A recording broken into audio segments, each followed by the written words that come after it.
galera da segunda série do ensino médio do Colégio de Curso e Aplicação, professor Rodrigo Alberoni aparecendo aí na sua telinha para mais uma aula exclusiva de filosofia para vocês. Meus amores, o tema da aula de hoje é John Locke e as teses do liberalismo político. Meus amores, John Locke viveu de 1632 a 1704. Opa, professor, pera lá, ele viveu exatamente no momento que estão ocorrendo as revoluções inglesas do século XVII. Sim, exatamente nesse período. Outro filósofo também viveu esse período e escreveu sobre política nesse período, que é o Thomas Hobbes, que nós estudamos na última videoaula de filosofia.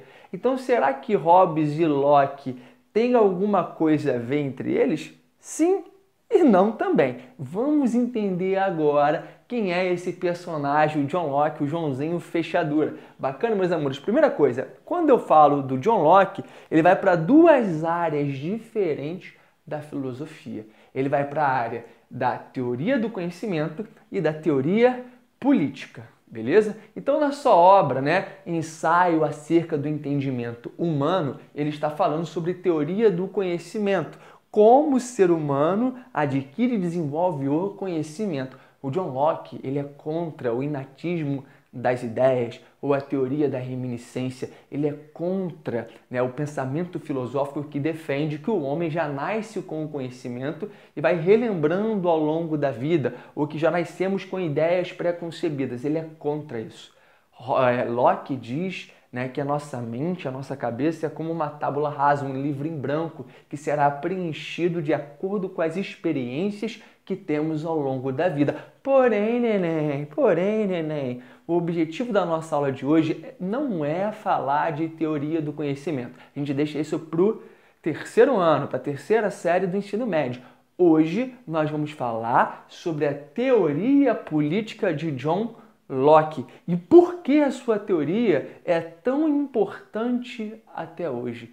Ele está escrevendo os seus assuntos políticos aqui no século XVII, porém eles são super válidos até hoje. Ou seja, eles não estão inseridos apenas no contexto em que ele está vivendo, são aplicados e discutidos até os dias atuais. Então vamos entender a obra política de John Locke, o famoso livro Dois Tratados sobre o Governo Civil. É essa obra aqui, os dois tratados sobre o governo civil, que nós estamos analisando na nossa aulinha de hoje. Então, como eu falei para vocês, o John Locke ele está no contexto das revoluções inglesas do século XVII, mesmo período que o Thomas Hobbes.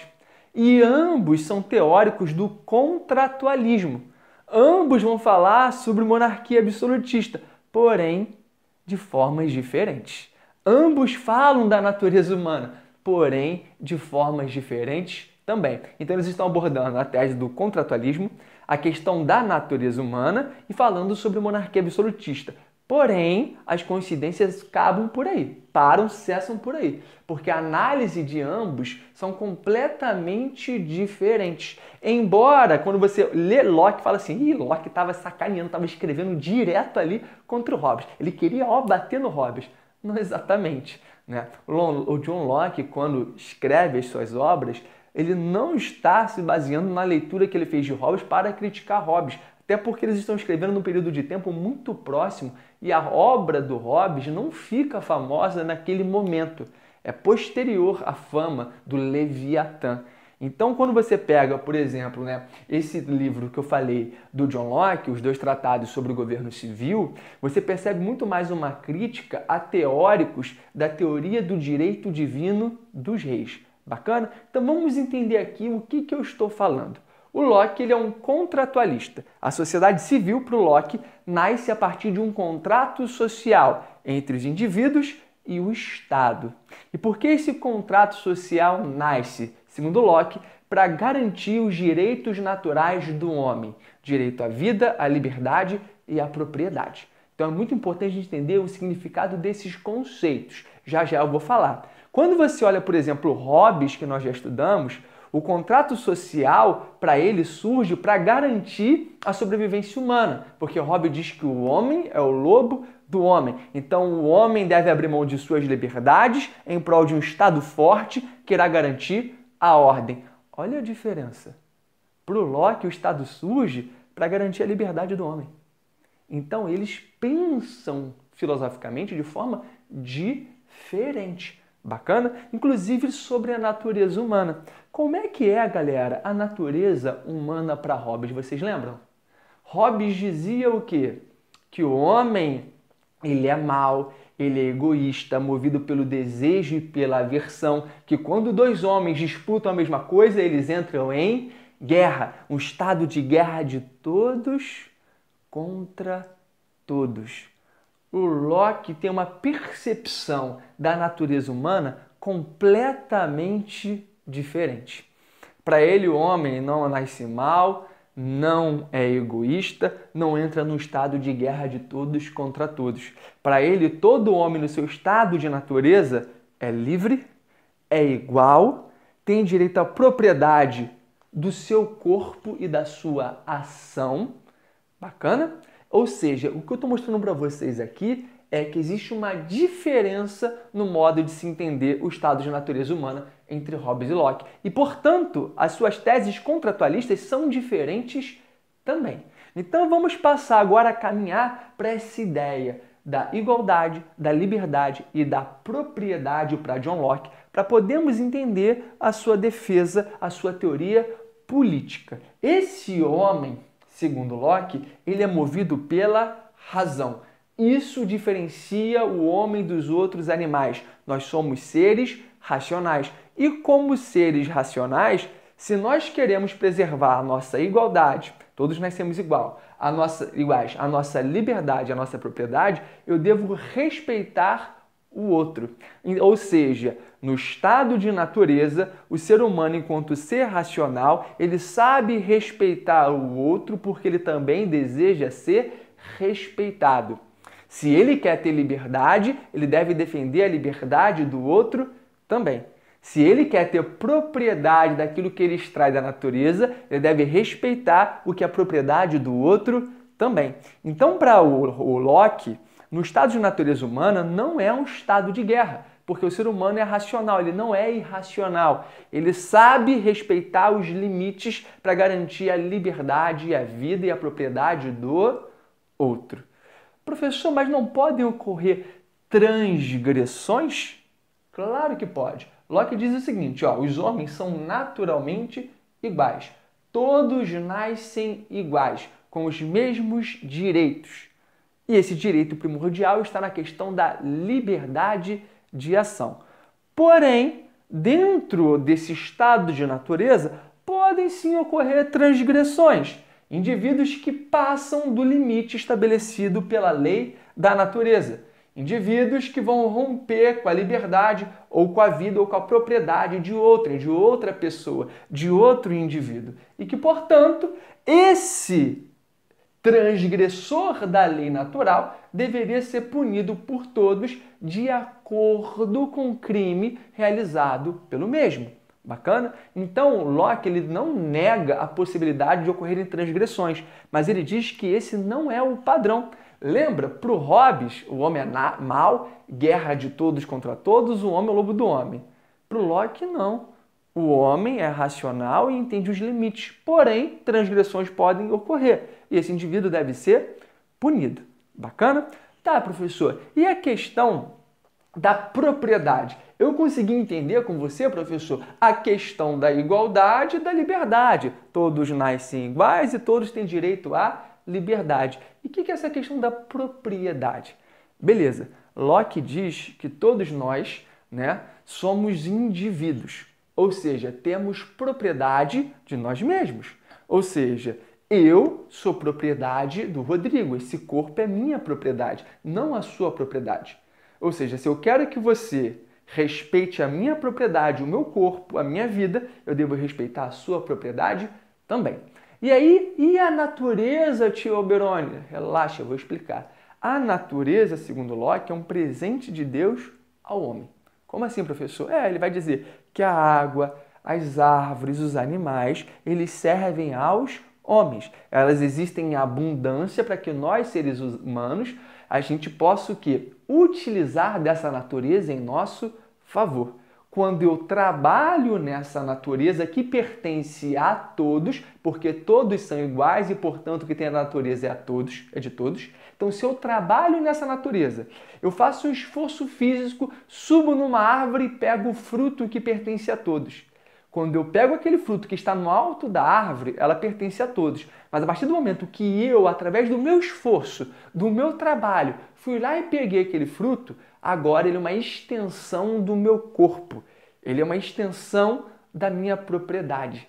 Está entendendo o que o Locke está falando? Ele está falando sobre a propriedade privada, que a propriedade privada ela está associada ao trabalho. O que está na natureza pertence a todo, princípio da igualdade. Mas o que eu trabalho para conquistar se torna a minha propriedade, porque é uma extensão do meu corpo, que é a minha propriedade individual. O trabalho é a ação. A ação gera movimento, que gera transformação nessa natureza. Eu corto a madeira, faço um barco. A canoa, por exemplo, esse barquinho pertence a mim, porque é fruto do meu trabalho. Então, John Locke está defendendo a propriedade humana, porque ele diz, mesmo se eu pegar um fruto, ele se torna minha propriedade, mas existem vários outros frutos disponíveis para que outros indivíduos trabalhem e também peguem esse fruto. Se eu pego uma terra e começo a cultivar essa terra para o meu sustento, ela se torna minha propriedade, porque ela é extensão do meu corpo e, portanto, uma extensão do meu trabalho, que é uma ação de trabalhar a terra para garantir o alimento. E ele diz, eu cerquei uma terra, tem várias terras disponíveis para outros cercarem. Então, a propriedade do corpo e daquilo que é fruto do seu trabalho é um direito natural, segundo Locke. Se essa propriedade é ameaçada por outro, que mesmo com a razão entende que deve desobedecer, fazer a transgressão das leis da natureza e invade essa propriedade, ele deve ser punido. Porém, Locke identifica aqui um problema nessa história, porque nasce a moeda. Porque antes, para o ser humano, não era interessante ele ter uma terra gigante, porque por mais que ele produzisse muito, ele não ia consumir aquilo tudo. E por mais que ele pudesse guardar, uma hora ia estragar. Só que aí Locke diz o quê? Que nasceu a moeda. A moeda eu posso acumular, eu posso vender os meus produtos. E, portanto, aí pode ocorrer o nascimento de um acúmulo de propriedade nas mãos daqueles que têm mais moedas. E outros vão acabar trocando a sua ação, a sua força do trabalho por moedas para comprar outros produtos. E aí Locke reconhece que isso gera uma certa desigualdade e tensão que pode colocar em risco esse estado de natureza humana. E aí por isso que ele diz que é essencial o contrato social. Então, para ele, o contrato social, ou seja, a ação política de indivíduos que se unem para formar um Estado, esse Estado ele vai existir justamente para garantir os direitos naturais do homem. Esse Estado será estabelecido através de leis positivas, ou seja, não são leis que são negativas para a vida humana, e sim positivas, porque estão garantindo o quê? A proteção à sua vida, estabelecendo a igualdade civil, a liberdade e a propriedade. Maravilha? Direitos naturais do homem. Igualdade, liberdade e propriedade, protegendo sempre a vida humana. Então, para Locke, essa seria a função do Estado. A partir do momento que o Estado não age defendendo a vida, a igualdade civil, a liberdade e a propriedade, esse Estado está corrompendo, está rompendo o contrato social e deve ser retirado e estabelecido outro Estado. E está aí a sua crítica ao absolutismo monárquico. Ele entendia que o absolutismo monárquico ele retirava a liberdade individual. Ele retirava o direito de ação dos indivíduos. Ele diferenciava a igualdade civil, ou seja, ele diferenciava grupos que tinham privilégios e grupos que não tinham esses privilégios. Por isso que Locke é contra o absolutismo monárquico. Para ele é um sistema que não garante os direitos naturais do homem. Bacana?